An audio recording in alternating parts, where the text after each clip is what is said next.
नमस्कार, न्यूज 21 देख रहे हैं आप और मैं हूं आपके साथ अखिल। खबर दिन भर बुलेटिन में आपका स्वागत है। झालावाड़ जिले की डग और उन्हेल पुलिस ने एक बड़ी संयुक्त कार्रवाई को अंजाम देते हुए डग क्षेत्र में अवैध देशी शराब बनाने वाले एक कारखाने का पर्दाफाश किया है। पुलिस ने भारी मात्रा में अवैध शराब बनाने की सामग्री जब्त की है। एसपी अमित बुडानिया ने बताया कि पुलिस को सूचना मिली थी कि लोहारिया के माल में फतेह सिंह पुत्र बालू सिंह के खेत पर एक अवैध देशी शराब का कारखाना चलाया जा रहा है। सूचना के आधार पर डग और उन्हेल पुलिस की टीम ने मिलकर छापेमारी की। कार्रवाई के दौरान आरोपी खेत मालिक मौके से फरार हो गया। पुलिस ने उसके खिलाफ मामला दर्ज कर लिया है और उसकी तलाश में जुट गई है। उन्हेल नागेश्वर से गोवर्धन सिंह की रिपोर्ट। श्रावण मास के पावन अवसर पर सोजत रोड के समीप स्थित सवराड़ गांव में पहली बार महिला सत्संग मित्र मंडल द्वारा विशाल कावड़ यात्रा का आयोजन किया गया। इस यात्रा में कुल 93 महिला कावड़िया श्रद्धा एवं आस्था के साथ शामिल हुई। गांव के मुख्य मार्गों पर ग्रामीणों ने पुष्प वर्षा कर यात्रा का भव्य स्वागत किया। मंदिर पहुंचने पर पंडित केवल चंद उपाध्याय द्वारा वैदिक मंत्रोच्चार के साथ हवन और शिवलिंग का अभिषेक कराया गया। सोजत रोड से ललित तिवारी की रिपोर्ट।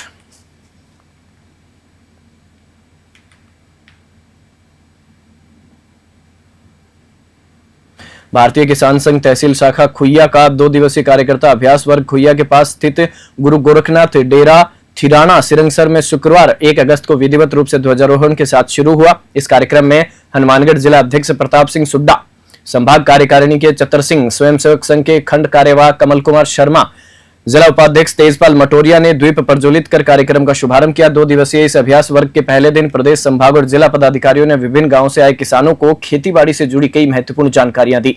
नोहर से सेठी गोदारा की रिपोर्ट। जहां एक और जनता की सेवा और सुरक्षा में हर समय मुस्तैद रहने वाले पुलिसकर्मी अब खुद अपने परिवार और अपने जीवन को लेकर असुरक्षित महसूस करने लगे तो सरकारी सिस्टम पर सवाल उठना लाजमी है। खेड़ली पुलिस थाने में बने फैमिली क्वार्टर 4 साल से कंडम और क्षतिग्रस्त घोषित हो चुके हैं। इस कारण डॉक्टर और नर्सिंग स्टाफ को किराए के मकानों में रहना पड़ रहा है। सबसे बड़ी चिंता यह है कि इन भवनों को अभी तक गिराया नहीं गया है, जिससे ये कभी भी गिरकर अस्पताल आने जाने वाले मरीजों और राहगीरों के लिए खतरा बन सकते हैं। खेड़ली से अखिलेश शर्मा की स्पेशल रिपोर्ट। खेड़ली ब्लॉक में ज़्यादातर बिल्डिंगें हैं जो जर्जर थी, तो उनकी कंडीशन हमने एक रिपोर्ट के माध्यम से श्रीमान एसडीएम साहब को भेज दी हैं।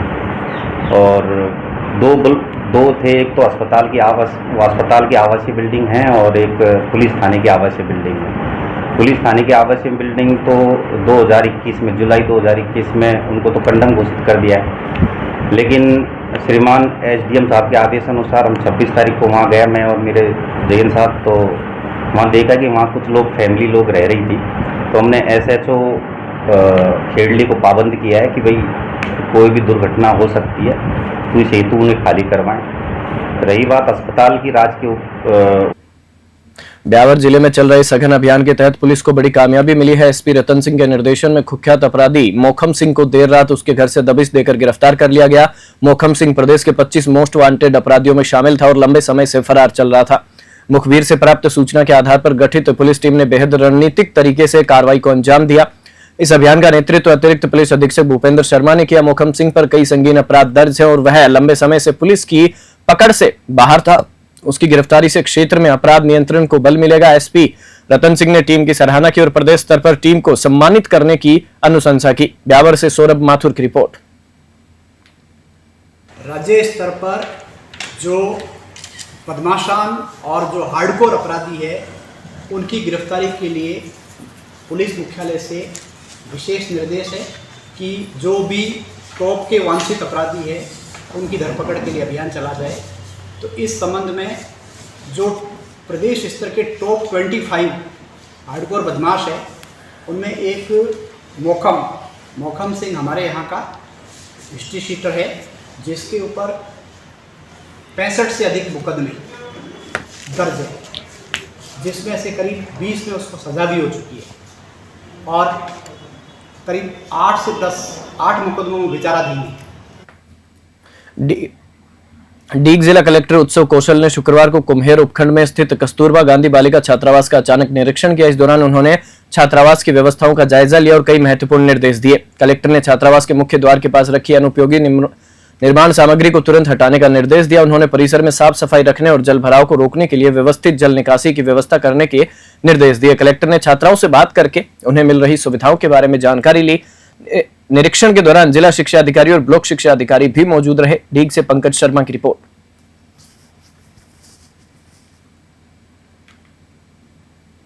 आगामी 15 अगस्त को स्वतंत्रता दिवस समारोह हर्षोल्लास के साथ मनाने के लिए शुक्रवार को डीग पंचायत समिति सभागार में एक समीक्षा बैठक आयोजित की गई।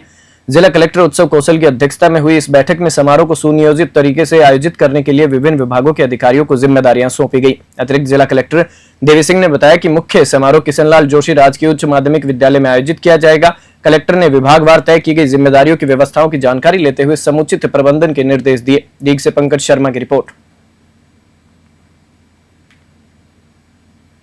सादुल शहर के विधायक गुरवीर बराड़ के श्री विजयनगर में होने वाले कार्यक्रम की तैयारियां पूरी हो चुकी है। विधायक का स्वागत करने के लिए बनाई गई कमेटी ने बैठक कर कार्यक्रम को अंतिम रूप दे दिया है। इस मौके पर विधायक को मंच तक लाने के लिए एक विशेष ट्रैक्टर रैली निकाली जाएगी। विभिन्न सामाजिक और राजनीतिक संगठनों के नेता उनका सम्मान करेंगे। इस दौरान युवा मोर्चा गंगानगर के जिला अध्यक्ष अवी सिंह दानेवालिया और ग्राम पंचायत 24 जीबी के सरपंच जगराज सिंह ने बताया कि कार्यक्रम में भारी संख्या में लोग शामिल होंगे। श्री विजयनगर से जय किशन की रिपोर्ट। सर, कल का क्या कार्यक्रम रहेगा? कल सादुल शहर से भारतीय जनता पार्टी के लोकप्रिय विधायक गुरवीर सिंह जी बराड़ का यहाँ श्री विजयनगर में विधायक बनने के बाद पहली बार उनका आना हो रहा है। तो श्री विजयनगर में भारतीय जनता पार्टी के कार्यकर्ता, व्यापार मंडल, बार संघ और अनेकों जो सामाजिक व्यापारिक संस्थाएं हैं उनका स्वागत कर रही हैं। डाडा पम्बाराम मेला प्रांगण में जीतने के बाद भारतीय जनता पार्टी के सादुल शहर के विधायक सरदार गुरवीर सिंह बराड़ जी यहाँ पहली बार आ रहे हैं। उसके पधारने के लिए जो प्रोग्राम रखा है, धन्यवाद देने का, वेलकम करने का उनका, और मेरा ही ड्यूटी लगाई थी ग्रामीणों क्षेत्र में। सभी सरपंचों ने हमें मिलकर ग्रामीण क्षेत्रों से संपर्क किया। रोजगार, मजदूर, सभी 36 कौमों को साथ लेके वो सभी लोगों निवेदन किया आने के लिए। सभी लोग जहाँ पधारेंगे उनका वेलकम करेंगे और हम 28 गाड़ी पुली। अलवर जिले में बढ़ते साइबर अपराधों को देखते हुए अलवर पुलिस ने एक अनूठी पहल करते हुए साइबर संग्राम नामक एक विशेष अभियान की शुरुआत की है। इस अभियान का उद्देश्य लोगों को साइबर ठगी से बचाना और अपराधियों पर शिकंजा कसना है। अलवर जिले में बढ़ते साइबर अपराधों जैसे फर्जी पुलिस अधिकारी बनकर ठगी, link sharing, Instagram, WhatsApp hacking, OLX social media fraud, फर्जी लोन व जॉब ऑफर को देखते हुए पुलिस अधीक्षक सुधीर चौधरी के निर्देशन में साइबर संग्राम विशेष अभियान की शुरुआत की गई है। एसपी सुधीर चौधरी ने एक प्रेस कॉन्फ्रेंस में बताया कि जिले में अब तक साइबर अपराधों के 23 मामले दर्ज किए गए हैं, जिनमें 67 आरोपियों को गिरफ्तार किया गया है। साइबर संग्राम के तहत पुलिस एनीडेस्क और टीम व्यूवर जैसे रिमोट ऐप्स के जरिए होने वाली धोखाधड़ी पर विशेष नजर रखेगी। पुलिस ने आमजन से अपील की है कि किसी भी संदिग्ध लिंक, कॉल या एप्लीकेशन से सावधान रहे। किसी भी साइबर धोखाधड़ी की जानकारी तुरंत हेल्पलाइन नंबर 1930 या मोबाइल नंबर 8764874306 और 8764502201 पर दे। अलवर से हेमंत जैमन की विशेष रिपोर्ट। देखिए, ऐसा है, अलवर ज़िले के अंदर साइबर क्राइम का हॉटस्पॉट ज़िला है और जो मैंने अभी थानों का विज़िट किया, स्पेशली जहाँ पे साइबर क्राइम ज़्यादा था, साइबर क्राइम की जो इन्वेस्टिगेशन की फाइल्स देखी और जो साइबर क्राइम की स्थिति ज़िले में है उसको देखते हुए विशेष अलवर ज़िले के लिए हमने एक ऑपरेशन चलाने का निर्णय लिया। उसका नाम रखा है हमने साइबर संग्राम। संग्राम इसलिए रखा है क्योंकि ये कंटिन्यूस वॉर हमें करनी पड़ेगी साइबर क्राइम के लिए, जिससे कि अलवर ज़िला साइबर क्राइम मुक्त हो पाए। इस अभियान में मुख्य चीज़ ये रहेगी कि जिस तरह से केस ऑफिसर स्कीम है उसी तरह से हम लोग प्रयास करेंगे कि जो साइबर अपराधी बेल पे बाहर हैं और बार बार ये अपराध कर रहे हैं, उनकी बेल कैंसिलेशन के लिए विशेष टीम बनाई जाएगी, जो कि APP से संपर्क करके माननीय न्यायालय के समक्ष पुलिस का पक्ष रखेगी। इसके अलावा जो साइबर अपराधी हैं जिन्होंने की साइबर क्राइम करके संपत्ति अर्जित की है, 107 BNSS के तहत जो पुलिस मुख्यालय की प्राथमिकता भी है, उसमें हम अधिक से अधिक कार्रवाई इसमें करेंगे। इसके अलावा 111 और 112 जो BNS धाराएं हैं जो पुलिस मुख्यालय की प्रायोरिटी में भी हैं, ऑर्गेनाइज रूप से जो साइबर ठगी कुछ लोग कर रहे हैं उनके खिलाफ हम लोग ये सेक्शंस लगाएंगे जिसमें कि ज़्यादा पनिशमेंट है। उसके अलावा जो अन्य राज्यों की पुलिस है उनसे हम कोऑर्डिनेट करके इंश्योर करेंगे कि जो जिन अपराधियों ने अपराध किया है और जो परिवादी है वो परिवादी बाहर के रहने वाले हैं, उनमें उन राज्यों की पुलिस से संपर्क करके इंश्योर करेंगे कि उस राज्य की पुलिस को हम लोग यहाँ के अपराधी सुपुर्द करें, जिससे कि वो कानून के शिकंजे में आ पाएँ। इसके अलावा साइबर क्राइम में जो इन्वेस्टिगेशन का स्तर है उसको इम्प्रूव करने के लिए एक हमने SOP बनाई है जो हमने सभी इन्वेस्टिगेटिंग ऑफिसर्स को भेजी है। उस मानक SOP के तहत हम लोग सभी इन्वेस्टिगेटिंग ऑफिसर्स को ये मानक SOP दे रहे हैं, जिसमें सीनियर लेवल पे हमने टीम बना करके लगभग एक हफ्ते से ऊपर के अथक प्रयास से एसओपी बनाई है और इसमें हमने केस स्टडीज़ भी इन्वॉल्व किए हैं, प्रैक्टिकल एग्जाम्पल भी इन्वॉल्व किए हैं, वो हम सभी इन्वेस्टिगेटिंग ऑफिसर्स को हम दे रहे हैं। इसके अलावा जो भारत सरकार के और राज्य सरकार के विभिन्न पोर्टल्स हैं उनकी ट्रेनिंग भी हम अपने सभी इन्वेस्टिगेटिंग ऑफिसर्स को दे रहे हैं और ट्रेनिंग लगातार जारी है। I4C से भी हमने संपर्क किया है, वहाँ पर हमारे पास में एक स्पेसिफिक डेट आई है जहाँ पर हम लोग सभी इन्वेस्टिगेटिंग ऑफिसर्स को ट्रेन करेंगे और सभी पोर्टल्स के बारे में वहद जानकारी देंगे।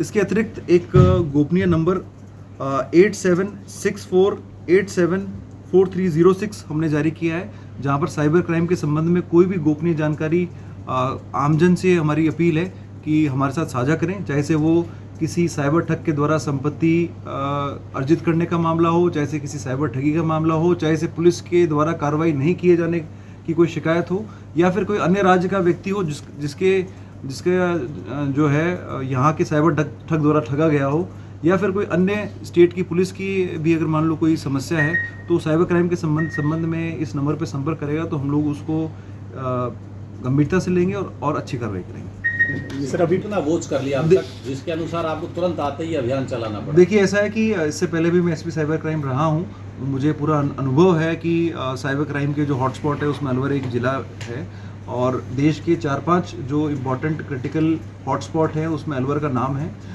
मेरा प्रथम उद्देश्य इस ज़िले में रहने का ही रहेगा कि इस हॉटस्पॉट से हम लोग अलवर ज़िले का जो बदनामी हो रही है, जो नेगेटिविटी है अलवर ज़िले के जो एक बहुत ही ऐतिहासिक ज़िला है वो निकले, उसको लेकर के मेरी फर्स्ट प्रायोरिटी है और हॉटस्पॉट से बाहर निकालना ये मेरे फर्स्ट प्रायोरिटी है। इसके लिए जो भी स्टेप हमने लिए हैं पूरा वहद स्टडी करके सीनियर ऑफिसर से मीटिंग करके उन्हीं से सुझाव लेकर के और जो मेरा अनुभव है उसके बेस पे हमने एसओपी भी जारी की है, जिससे कि इन्वेस्टिगेटिंग ऑफिसर्स को भी हम लोग ट्रेन करें और उसके अलावा जो नई नई समस्याएं आ रही हैं उसके संदर्भ में भी उच्च स्तर पे हम लोग चर्चा करके उसका सोल्यूशन निकालें। एक सर रेंज है, देखिए इस संदर्भ में जो साइबर क्राइम हेल्पलाइन नंबर जारी किया है उसमें अगर मान लो कोई व्यक्ति का इन्वॉल्वमेंट आता है तो उस संदर्भ में भी हम लोग जाँच करेंगे और सभी पुलिस कर्मचारियों को अधिकारियों को हमने बता दिया कि जीरो टॉलरेंस नीति के तहत साइबर क्राइम में हम अधिक से अधिक अच्छी कार्रवाई करेंगे। सर रेंज आईजी जो राहुल प्रकाश जी हैं उन्होंने ऑपरेशन सर की तरफ से भी एक स्पेसिफिक केस आया है, सर की आज वीसी भी है, तो इस संदर्भ में हम लोग जो है टीम के साथ में काम कर रहे हैं और जिलों से भी कोई अगर हमें लर्निंग मिलेगी तो उस पर हम लोग सीखेंगे और कोऑर्डिनेशन के साथ काम करेंगे, क्योंकि इसमें एक अकेला व्यक्ति कोई कार्य नहीं कर सकता, समन्वय के साथ कार्य किया जाएगा और जो एक्सपीरियंस और जिलों के भी होंगे उनको भी हम एसओपी में इंक्लूड करेंगे। कोई एक ये जो एसओपी बनाई है हमने इन्वेस्टिगेशन की ये फाइनल नहीं है, इसमें लगातार एडिशन करेंगे, अच्छा काम करेंगे और आमजन के सहयोग से, आप लोगों के सहयोग से अलवर जिले को साइबर हॉटस्पॉट से की श्रेणी से बाहर निकालने का हमारा लक्ष्य है। अदर कंट्री से अभी थानागाजी के अंदर एक कांस्टेबल को गोली लगी है, क्या पूरा प्रकरण है सर? ये देखिए अभी उस कांस्टेबल की हालत ठीक है, मैं उससे लगातार संपर्क में हूँ, एसएमएस में उसका इलाज चल रहा है। इस घटना की जांच के लिए एडिशनल एसपी को हमने भेजा है, दुर्भाग्यपूर्ण घटना है परंतु अभी उस कांस्टेबल की हालत ठीक है। सामने आया सर मामला क्या था? नहीं, इस संदर्भ में जांच चल रही है। प्रथम दृष्टया कोई न कोई हथियारों की जो पंप एक्शन गन है उसकी हैंडलिंग ठीक से नहीं हुई। हम लोग लगातार निर्देश देते हैं कि हथियारों की हैंडलिंग ठीक से की जाए, इस संदर्भ में जांच भी हम लोग कर रहे हैं और फिलहाल फर्स्ट प्रायोरिटी हमारी है कि जो सिपाही है उसका इलाज ठीक से। थाने में हुई है क्या घटना सर? थाने में एक सर मामला हो रहा था, ये एनईबी थाने में कोई बैंक मैनेजर रेप का मामला है, पकड़ा गया है सर, क्या मामला है वो? देखिए इस संदर्भ में आपको प्रेस नोट जारी कर देंगे। खाद्य एवं नागरिक आपूर्ति मंत्री सुमित गोदारा ने गुरुवार को बीकानेर जिले के हेमेरा में जनसुनवाई की। गोदारा ने अधिकारियों को चेतावनी दी कि जनसुनवाई के मामलों को गंभीरता से लिया जाए और उनका समयबद्ध निस्तारण सुनिश्चित किया जाए। उन्होंने कहा कि मुख्यमंत्री भजनलाल के नेतृत्व में सरकार का लक्ष्य अंतिम व्यक्ति तक राहत पहुंचाना है। इस अवसर पर अतिरिक्त जिला कलेक्टर रामावतार कुमावत, बीकानेर पंचायत समिति प्रधान राजकुमार कसवा और अन्य अधिकारी एवं बड़ी संख्या में ग्रामीण मौजूद थे। जनसुनवाई के बाद मंत्री सुमित गोदारा ने 33 और 11 केवी जीएसएस का लोकार्पण किया। उन्होंने कहा कि इस जीएसएस से उपभोक्ताओं को अधिक गुणवत्तापूर्ण बिजली मिलेगी। बीकानेर से लोकेश बोहरा की रिपोर्ट।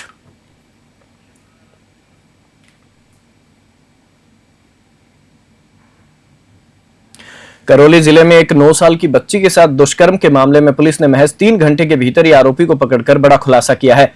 एसपी लोकेश सोनवाल ने प्रेस वार्ता कर घटना की जानकारी दी। यह घटना लांगरा थाना क्षेत्र में हुई है। एसपी ने बताया कि आरोपी नाबालिग है, वह कक्षा 10वीं का छात्र है। उसने पहले शराब और एनर्जी ड्रिंक पी और फिर रास्ते में अकेली जा रही बच्ची को देखकर इस जघन्य अपराध को अंजाम दिया। आरोपी नाबालिग को बाल कल्याण समिति के सामने पेश किया गया, जहां से उसे बाल संप्रेषण गृह भेज दिया गया है। पुलिस की इसे त्वरित कार्रवाई की सराहना की जा रही है। करौली से राधा रमन सारस्वत की रिपोर्ट। हॉस्पिटल या करौली से जो शिशु चिकित्सालय है, एक टेलीफोन गया महिला थाने पे, एक 9 साल की नाबालिग बच्ची के साथ कोई दुष्कर्म की घटना हुई है। और चूँकि ये घटना लांगरा थाना क्षेत्र की थी, तो ये सूचना जब एडिशनल एसपी करौली गुमनाराम जी के पास पहुँची, तो गुमनाराम और सीओ अनुज करौली, एसएचओ लांगरा, एसएचओ महिला थाना, तमाम अधिकारी मौके पे पहुँचे। पहले हॉस्पिटल पहुँचे। हॉस्पिटल पहुँचने के पश्चात इन्होंने वहाँ बच्ची के परिजनों से बात करने का प्रयास किया, कोशिश की कि आइडेंटिफिकेशन होए जिस व्यक्ति ने ये कृत्य किया है। चूँकि उसमें प्राइमरी स्टेज पे कुछ बताने की स्थिति में थे नहीं, परिवारजन भी, और क्योंकि बालिका भी उसके अंदर बेहोशी की स्थिति में थी। फिर ये तत्काल मौके पे पहुँचे। मौके पे पहुँच के उन्होंने मुझे सूचित किया था कि घटना घटित हुई है। भीनमाल के आर्य समाज मंदिर में वैदिक संस्कृति की परंपरा को बनाए रखने के लिए रविवार 3 अगस्त 2025 को श्रावणी उपक्रम यज्ञ का आयोजन किया जाएगा। यह कार्यक्रम सुबह 8 बजे से शुरू होगा। यज्ञ का आयोजन वैदिक और आधुनिक भौतिकी स्रोत संस्थान भागल भीम के प्रमुख आचार्य अग्निव्रत नेस्टिक के सानिध्य में किया जाएगा। आचार्य अग्निव्रत नेस्टिक श्रावणी पर्व एवं हमारे जीवन में यज्ञ का महत्व विषय पर प्रेरणादायक प्रवचन देंगे। यह यज्ञ 21 कुंडीय होगा, जिसमें वैदिक वैज्ञानिक आचार्य के साथ साथ ब्रह्मा विशाल आर्य और डॉक्टर मधुलिका आर्य भी शामिल होंगी। भजनोपदेशक पंडित केशव देव आर्य अपनी भजनों की प्रस्तुति देंगे। जालोर से राहुल सोनी की रिपोर्ट।